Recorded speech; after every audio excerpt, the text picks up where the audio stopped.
You're listening to Talk Commerce.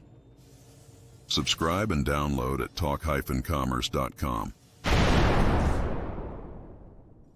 Welcome to this episode of Talk Commerce. Today I have Ashley Stanford. She is the founder of Ice Cream Social. Ashley, go ahead, do an introduction for yourself. Tell us your day-to-day role and maybe one of your passions in life. Sure. Yeah, I didn't mean to do that quite yet. I was just explaining to Ashley that I have a new little box and I hit the wrong button. I meant to mute myself, but no, go ahead. Even better. Maybe that should be my intro for Yeah. you. Yeah, in the future. Yeah. All right, go ahead. Thank you, Brent, for having me. Also, I am loving your t-shirt, giving very fiery aloha vibes. So, appreciate it.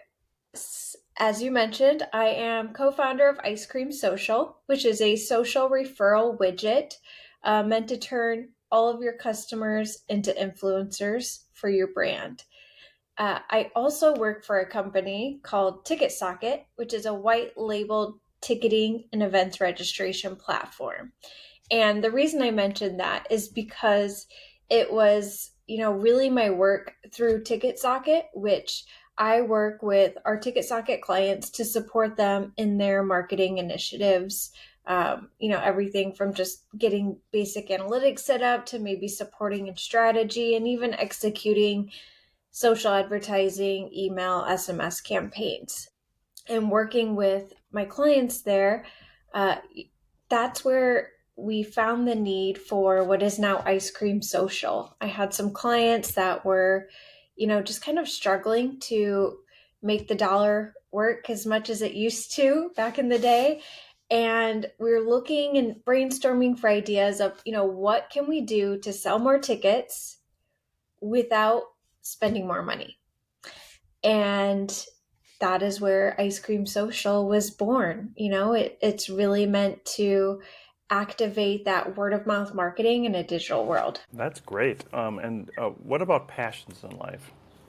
Passions. Well, as we were chatting earlier, I live in the beautiful Orange County, California, right here near the ocean. So one of my favorite things to do is in the mornings, go watch my son at his surf club, and lots of beautiful hiking here. Love doing that. And, you might not believe this, but I like to read a little bit. Yeah.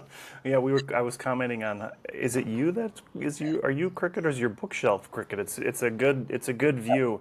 I am also I'm going to say aspiring surfer, a very poor surfer. I really want to.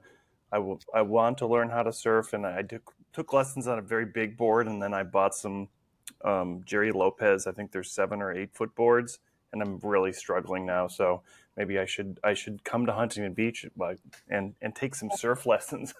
But everybody tells me I just should buy a bigger board. Yeah, I mean, sometimes those bigger floating boards help. We are Surf City, USA. If you didn't know, the song that the Beach Boys sing about. But anyone who gets out there, I give it to you, because the ocean is strong and unpredictable, and it's a little scary if you ask me. Yeah, I have a stand-up paddleboard as well, and I'm perfectly okay on that. Yeah. I did learn how to stand-up paddleboard in the ocean, and that was hard. I summer in Minnesota, which is full of lakes, and they're all flat and very few waves. But anyways, Ashley, before we get started, you have volunteered to be part of the Free Joke Project, and all I'm going to do is tell you a joke, and all you have to do is say, should this joke be free, or do you think at some point we should charge for it? Or as we talked earlier, maybe this is a 1 scoop joke or a 3 scoop joke. And so here we go. I'm going to tell you the joke. Okay. A lawyer walks into a bar and asks, "Is this where I take the exam?" Oh, that's the joke. That's the joke. All right, this is great. I'm not great at getting punchlines. It'll click for me later in the day. I'll be like, oh. Yeah. So the lawyers have to take a bar exam. Oh, They have to pass the bar. I know. Okay. I apologize. That was a particularly bad joke, but I appreciate the response. It's still early here, and I'm still drinking my coffee. It's 7 a.m. Where you are. We're at 7 a.m. here. The sun just came up. Good. Hey there, it's Brent from Talk Commerce. As an entrepreneur and podcaster, I'm always looking for ways to share my message and connect with new audiences. That's why I was thrilled when I discovered PitchDB, the ultimate tool for getting booked on podcasts, speaking gigs, and media outlets. When I first tried PitchD, I was blown away by the results. I had a 100% response rate from the opportunities I pitched, and I couldn't believe how easy it was to connect with relevant hosts and planners. With over 3 million podcast opportunities, 148,000 event planners, and 31,000 plus media outlets, and 11,000 conferences at my fingertips, I felt like I had struck gold. What I love about PitchDB is how it streamlines the entire booking process. Everything is organized in one place, and I can easily search for meaningful opportunities, directly connect with decision makers, and reach engaged audiences.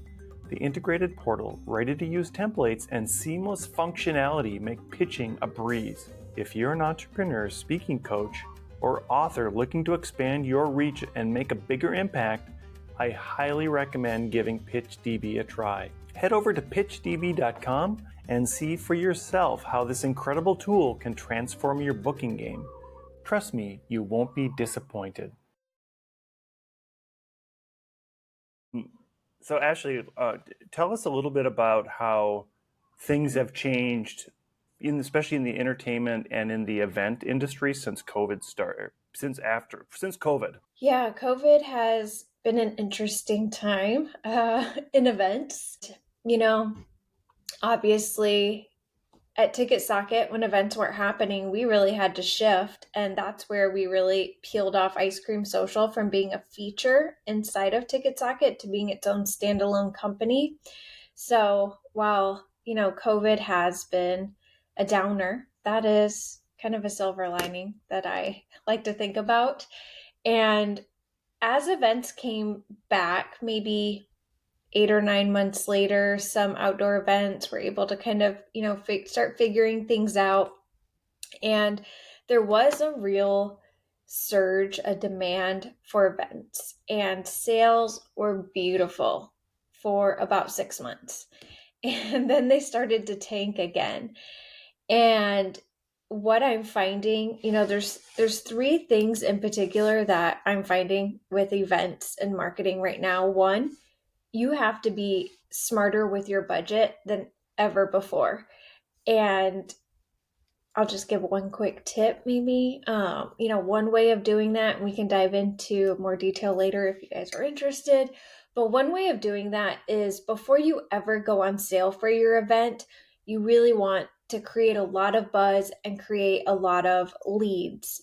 Get the names, emails, phone numbers of people who are interested in going to your event, because the cost to acquire those leads are pretty nominal. Depending on the event, you could pay 50 cents a lead, you could pay $5 a lead.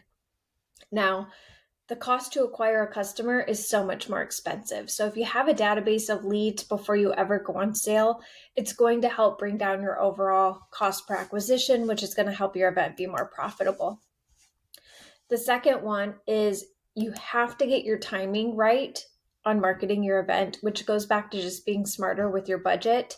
Nowadays, it is difficult to compete for people's time. It's not just about competing events, it's about time. And I've noticed people are also not planning ahead as far as they used to. And part of that is because there's so many options. So, people will buy tickets more last minute, more so than ever. So you want to make sure that your budget is split in a way where you're heavy on the peaks of your sales cycle, and you're not just spending money to drive sales during a time where people aren't going to buy.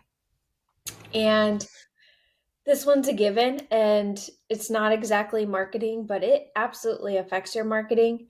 You need to put on a great event. You need to have a great track record, a great history. And what I'm finding is a lot of events that used to sell really well, let's say like fun runs, they're struggling right now. And it's because we're really shifting events into being something so much more immersive. Your event really needs to activate, all five senses. And really, you got to think about that and think about adapting to people's attention spans, social media, all of that. I think one of the things you said earlier about how the virtual events were the thing, and even the big event promoters thought maybe in person was going to be done. My experience now has been, I'm so tired of online events. I want to go back in person. And I was at eTail West this last week in Palm Springs. It was I think it was the biggest one they've ever put on, and it was so great to be in front of so many people again.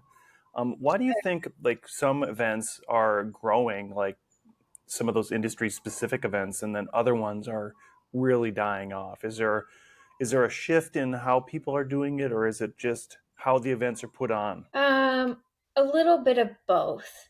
I will say, if you have the right audience, things like e-tail, things that are educational, it allows you to educate yourself, which is a huge trend right now in this, what I would still call, I know it was kind of like a trending thing for a while, this whole gig economy. But I don't think that's going anywhere. To me, that's kind of been my whole career. And I think people are catching on to that. So anything that, values education and networking, uh, people find value in. And I think if the event's put on right, has a great track record, which of course eTail does, things like that will do well. But some things, they need to evolve. They need to grow. You can't put on the same exact event for 10 years and not think that you can just stay stagnant. You got to keep up with, what people are interested in.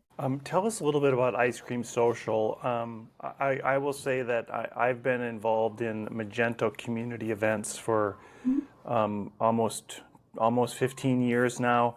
The social aspect of it, I think, was much more in tune 10 years ago. Are the social aspects of being at event changing now? And how should an event organizer leverage social? Sure. I mean, you have to be on social or people just don't even think you're legitimate. And social is honestly tells a better story. A lot of times you can go to an event's website, but you're not really, you're getting like a one-sided story about what the event is like, where if you have social media, you can see more of it. You can see, the reactions on people's faces. It tells a better story. It's more engaging. So yes, social is such a vital role in event marketing, and honestly probably any kind of marketing. And Ice Cream Social, while it is a social referral tool, what we're trying to do is, gamify word of mouth marketing in the digital world. Now, I'm going to say something a little controversial, but an influencer does not need to have any social media. An influencer can be just any person. And that's what we're trying to help events realize and activate within their customer database. They have a large customer database that is not posting their whole life on social media. That's actually probably a smaller percentage. Of course, a lot of people are looking, but there's really not a lot of people in the grand scheme of things that are just posting all the content. If I think about, my circle of people, I probably have a handful that are posting everything happening in their lives. And so the idea is facilitating a way, giving people the tools that they need to share an event with people, yes, on social, but also in SMS and Messenger, things that help facilitate that share without social media being needed. Because I work in social media every day, so I'm not super active in promoting my personal life in social media. That's just not my thing. But I'm talking to friends and family all day long on my phone. And so you don't want to leave that group of people out, because honestly, it's the majority of your customer base. Yeah, that's such a good point. That sort of, and I know some of the new events we've had, the WhatsApp channel or the WhatsApp group that gets created Mhm. before the event is such a great driver on making sure that what's happening during the event gets conveyed to the other event attendees. Oh, for sure. Um, and then sort of that direct approach where individuals are going even in DMs to say, hey, have you seen this event or have you seen that Yeah. event? How that helps. Is there strategies that are changing now since COVID or from a social standpoint? Or are the same strategies working that worked 10 years ago? You know, I'd have to say strategy is one thing, and that will always work. Most people approach their marketing without a strategy, and that's where they fail. Now, the things that are ever evolving, of course, are the tactical things. And one thing that I do notice a lot of event marketers doing, or I'd say event managers who are wearing a lot of hats doing the marketing themselves. Because if you have someone dedicated to marketing, they probably understand this. But a lot of event managers might just, say, I'm doing Facebook ads, but my event's not selling. I don't get it. Maybe I need to spend more, or maybe my event sucks, no one wants to come, or maybe Facebook ads just don't work. And that's not the case. You really want to approach it holistically and think about all of the possible marketing channels. So, your organic social, your paid social, your search, your SMS, your email marketing. And you really need to make sure that they work together and it's a cohesive strategy. Yeah, it's a lot more work, but having all those pieces work together, play together in the sandbox nicely, it is going to drive sales tenfold rather than you doubling down on one or two marketing channels. And it's going to make the cost per acquisition for customers lower because it's just that idea of all boats rise with the tide. Yeah, you bring up a good point, especially about partnering with other with your marketing service and with your other sponsors. Talk a little bit about how important it is to have um, not only those partnerships in place, but maybe your sponsors help you with that strategy of getting the word out. And from my experience, it's been that a lot of sponsors don't when they pay the money, they're just figuring that the organizer is going to take care of everything. As an Mm-hmm. organizer, how do you get the sponsors to help participate in that? Sure. So I would say, and this requires a lot of planning, proper pitching, and not kind of shoot from the hip. I need a sponsor because I need funds for my event. But you really want to think about, we'll call them strategic sponsors. You want to think about sponsors for your event that very much align, has very similar raving fans of people who would like to come to your event because they're going to have a captive audience of the exact people you're trying to reach. So, first and foremost, I would think locally. Uh, for most events, a lot of events that I work with, they're traveling events. It's the same event, but they're in a new city every weekend or every 6 weeks. And so you want to think locally, because they're going to have the local market of people who can attend. So, one, do your research, your homework on local if it's happening in a city that you're not involved in.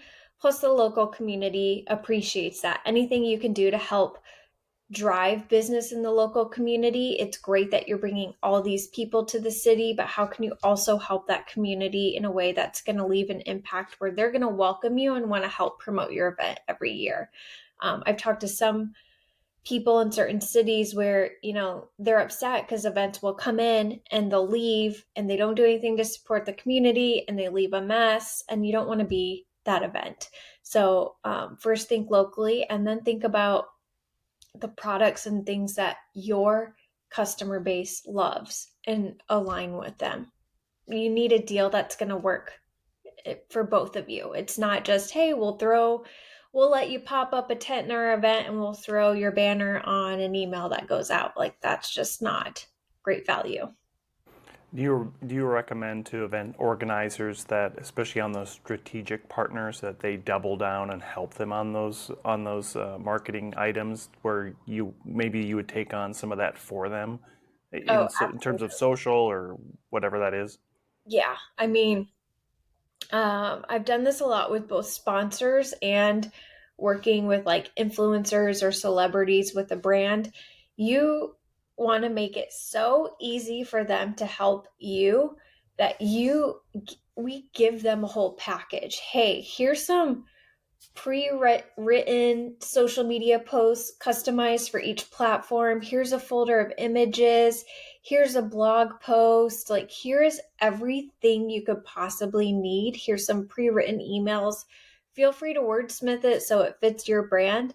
But hey, we want to make this easy on you. So, like, here's a whole package to help you. Tell us a little bit about you said gamification, and I know that like one of my early events, we would do who can do the most tweets, and I'm a very voracious in line tweeter. So as I'm listening to a speaker, I'm able to like take shorthand notes via tweets, and I would always win not always, but I would often win the tweet contest because I was so good at it.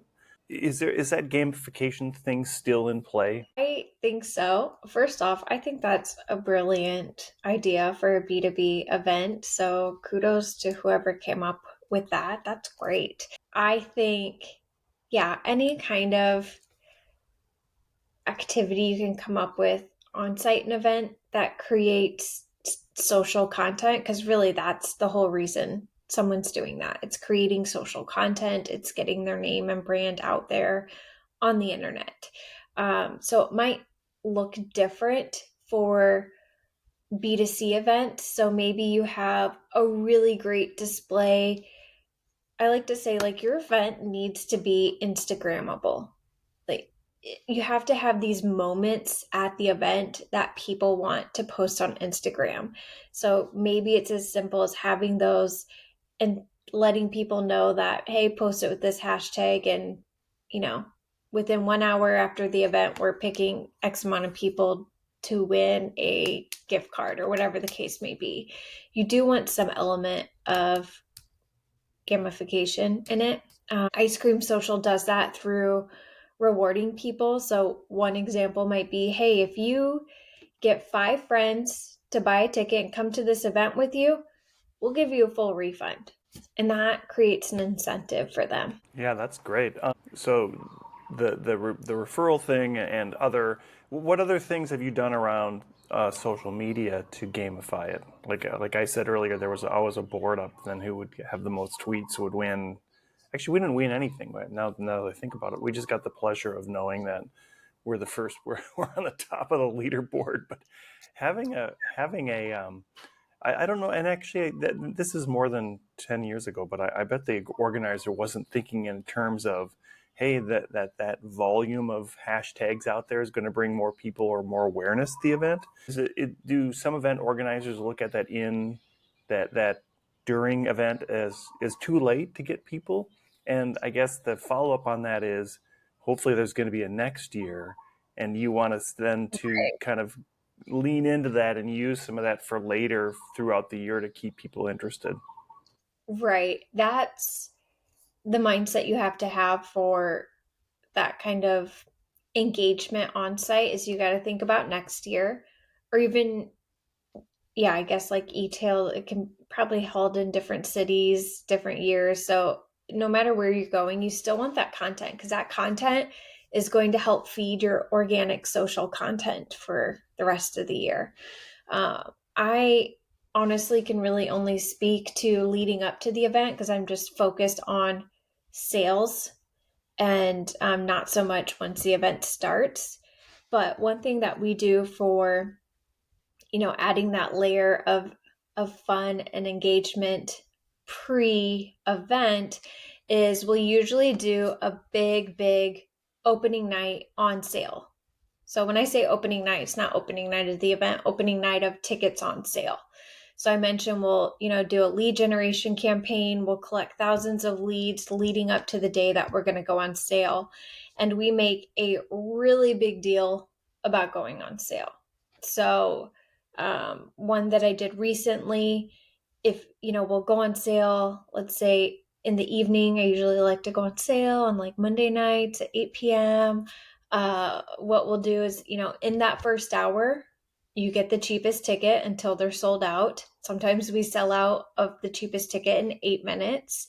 We'll do things like anyone who purchases opening night, they go into a raffle, and we give away things like we gave away a Peloton, we gave away a hotel stay and like a gift card to a restaurant in that city that we're going to, close to the venue. That way they can make a whole like night of it. So we do things like that will help drive sales. Just because I'm sales focused in the marketing that I do. So we'll do fun things like that as well.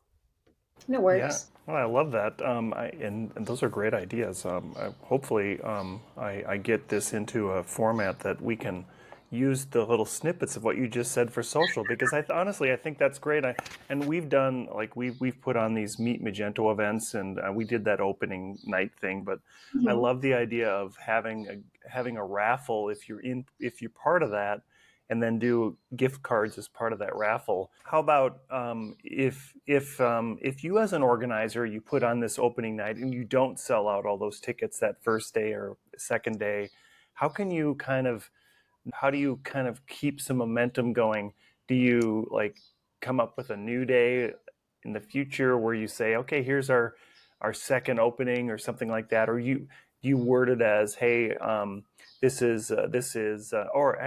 maybe you have a sponsor, say this is sponsor day, and there's so many gift cards available during this day that you can be in line with winning. Great question. So, uh, with the clients I work with, we have a formula. And if sales are not where they should have been on opening night, oftentimes we'll cancel the event right then and there. Usually we'll open within a time period where we haven't, yet fully paid the venue fees and all those things. We'll open. And if it bombs, we know there's not there's not room for us in this city. The city is not our target market, or this event, there's just not the interest we thought. So I'm pretty confident in my opening sales strategy. And if it bombs, oftentimes we'll pull the plug, because we just know we've carried on before, and it is a very stressful sales cycle, and it doesn't work out. If we're borderline close, maybe we didn't meet the goal, but we know we can, still do pretty good. There are different strategies that we'll do. I try to stay away from the Walmart pricing, where we just kind of roll back pricing here and there and have these sales. We try not to do that, because then that upsets people who bought the whole incentive of buying on opening night, getting the best deal.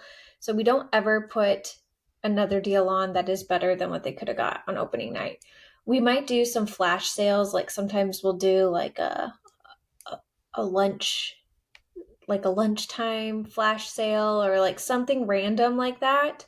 But the one thing that we do to continue to keep those little spikes of sales going is essentially oftentimes price bumps. Prices are going up on this date. You've got 48 hours, or the ticket price is going to be this. So that, yes, it's you see it a lot, but it is effective.